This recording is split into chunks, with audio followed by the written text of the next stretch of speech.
নতুন চুলায় যেহেতু গোস্ত রান্না করেছ, মনে হচ্ছে তরকারিটা শেষ স্বাদ হবে। জীবনের প্রথমবার আম্মু নিজ হাতে মাটি দিয়ে শিকের চুলা তৈরি করেছে, আর এই চুলায় প্রথমবার রান্না করছি আমরা গরুর মাংস।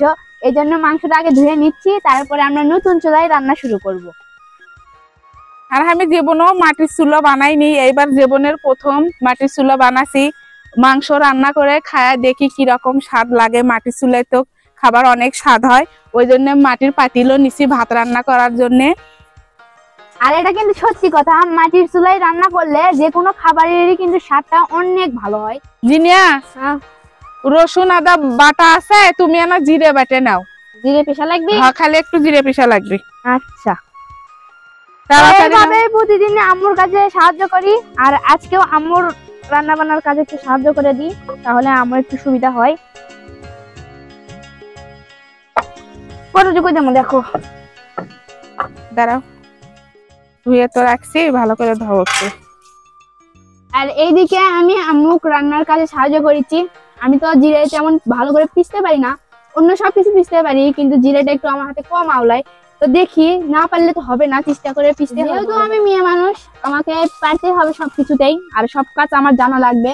এই জন্যই আমি একটু আম্মুর পাশাপাশি আম্মুর সাথে সব কাজগুলো করে দিই, যাতে আমার একটু এই কাজগুলোর বিষয়ে অভিজ্ঞতা থাকে। তুমি পিষো, না পারলে আমি পরে পিষমুনি।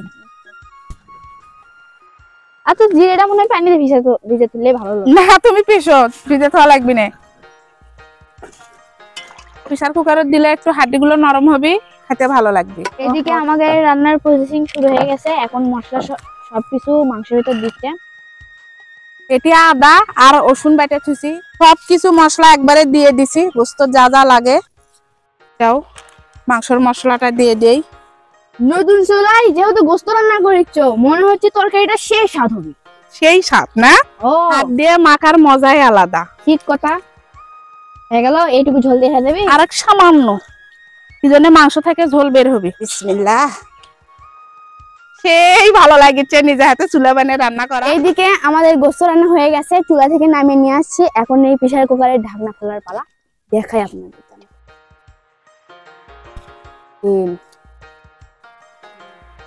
সেই কালার আছে।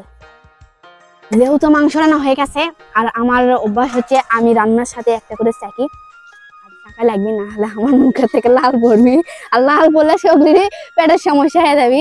এই জন্য এটা তুলে নিন, আর এটা জোরানোর পর আমি একটু চেখে দেখবো কিরকম হয়েছে।